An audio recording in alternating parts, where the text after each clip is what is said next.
Hope you're very well. Today's lesson is about the present simple tense. Ok, buenos días chicos, vamos a trabajar con la lección de hoy que trata del presente simple. En la siguiente lámina vemos que el presente simple se usa para hablar de hechos. Cuando decimos facts se refiere a hechos. Daily routines, rutinas diarias. Free time, tiempo libre. Personal information, información personal y ocupaciones, occupations. Ahora, pasamos la siguiente página. Tenemos que el presente simple, el auxiliar es do o das, dependiendo del pronombre personal, sabemos si es do o trabajamos das. Veamos aquí que do se trabaja para I, you, we y they, y das para he, she, it. Ahora la forma negativa tenemos aquí facilito, do not, la forma larga, y la contracción don't. Fíjense que la pronunciación es un poco diferente. Do not, don't. Ahora, para el auxiliar does, does not, doesn't.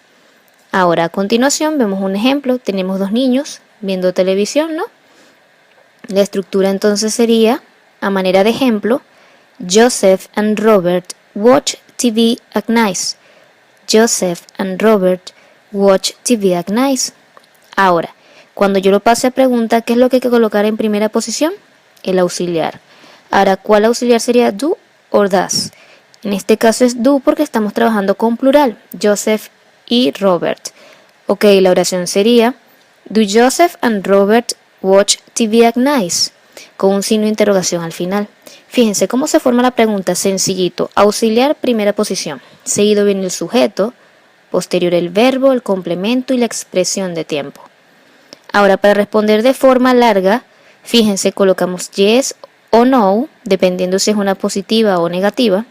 En el caso de la positiva, they watch TV at night. They watch TV at night. Fíjense, semejante a una oración afirmativa. La diferencia es que en vez de colocar Joseph y Robert, vamos a sustituirlo por el pronombre they. Yes, they watch TV at night. Ahora, la forma negativa es semejante a la oración afirmativa. Lo que tienen que colocar o añadir es el auxiliar negado para negar la oración.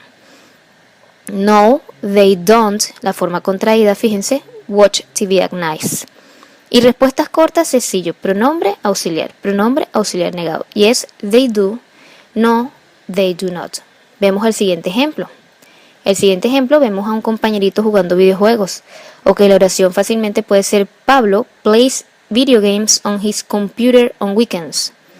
Pablo plays video games on his computer on weekends. Facilito, tenemos el sujeto Pablo, plays que es el verbo, video games el complemento, on his computer, y la expresión de tiempo on weekends. Cuando lo pasa a pregunta, repito, ¿qué colocamos en primera posición? El auxiliar. En este caso es Pablo. Pablo es he, ¿no? Entonces el auxiliar ya no sería do, sino sería does.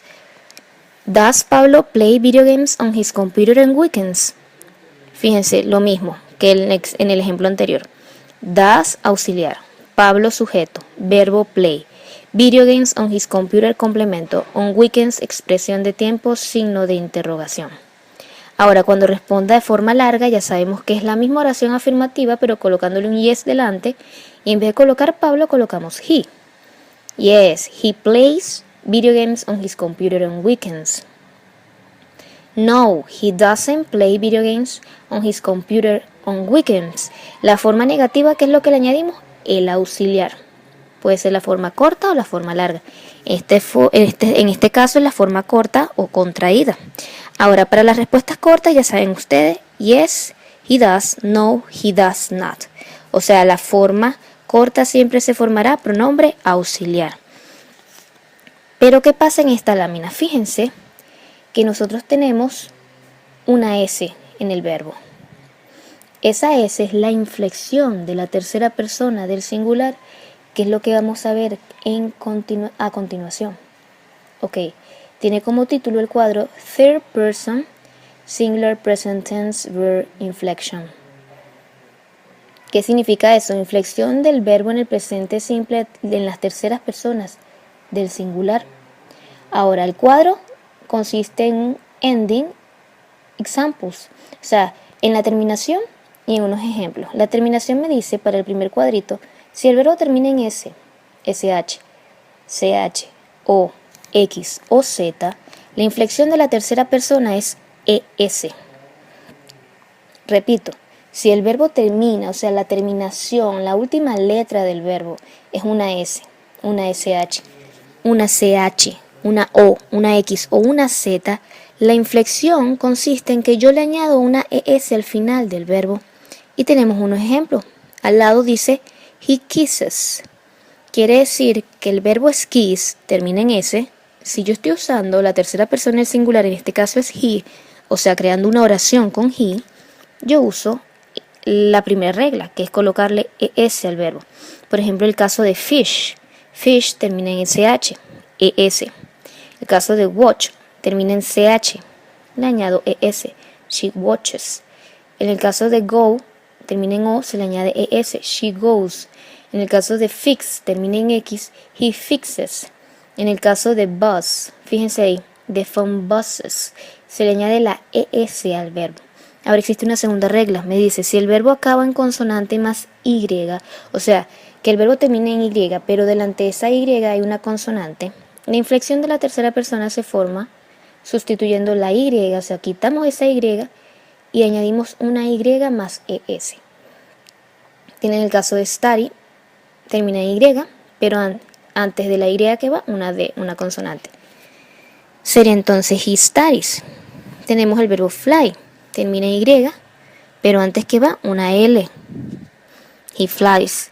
Ahora, si el verbo termina en vocal más Y, o sea, todo lo contrario al anterior, o sea, termina en Y, pero en vez de una consonante, lo que le precede sea una vocal, solamente añadimos S. En el caso de play o stay, termina en Y, pero anterior está una A, que es una vocal, solo añadimos S. Y cualquier otra terminación que no esté dentro de estas reglas, se le añade S. Pero eso es exclusivamente para la tercera persona del singular. ¿Qué quiere decir eso? Como en el caso anterior, como vimos en la lámina anterior, si estamos trabajando con Pablo, con María, con alguien que corresponda a esa tercera persona del singular. Ahora, el siguiente cuadro que trabajamos aquí son los adverbios de frecuencia y las expresiones de tiempo. Fíjense, sencillito. Todo tiempo verbal tiene una expresión de tiempo acorde. En este caso, para el presente simple, como su función comunicativa me lo indica, acciones que se dan con frecuencia, rutinas diarias, hechos, información personal, yo puedo trabajar con adverbios de frecuencia porque me lo permite el tiempo verbal. Y a su vez tengo expresiones de tiempo. Ahora, la diferencia entre uno y otro es que los adverbios de frecuencia me indican con qué frecuencia yo hago algo. Entre ellos tenemos always, que significa siempre, me indica un 100%, supongamos.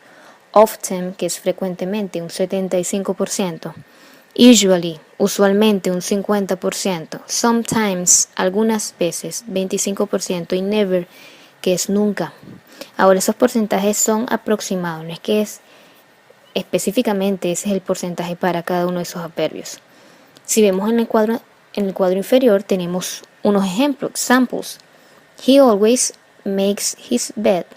He always makes his bed. ¿Qué significa eso? Que él siempre arregla su cama. Ahora, el adverbio de frecuencia always, ¿dónde se ubica? Se ubica delante del verbo. Primero va el adverbio y después el verbo de acción. En este caso makes. Y si se dan cuenta tiene una inflexión. El verbo es make. Se escribe make.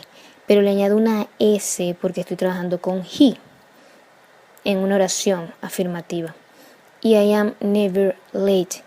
Fíjense, I am never late. Estoy trabajando con el verbo to be. ¿Dónde ubico el adverbio? Después del verbo to be. Quiere decir entonces que con los verbos de acción el adverbio se ubica antes y con el verbo to be se ubica después. Como el caso del ejemplo, I am never late. Ahora tenemos expresiones de tiempo sencillas como las que ustedes ven aquí. In the morning, por la mañana. In the afternoon, por la tarde. In the evening, por la tarde-noche. At night, por la noche. On Tuesday morning, el martes por la mañana. On Tuesday morning, pueden sustituir ese Tuesday por cualquier día de la semana y ese morning por cualquier momento del día. Yo puedo decir on Wednesday afternoon, el miércoles por la tarde, y así sucesivamente.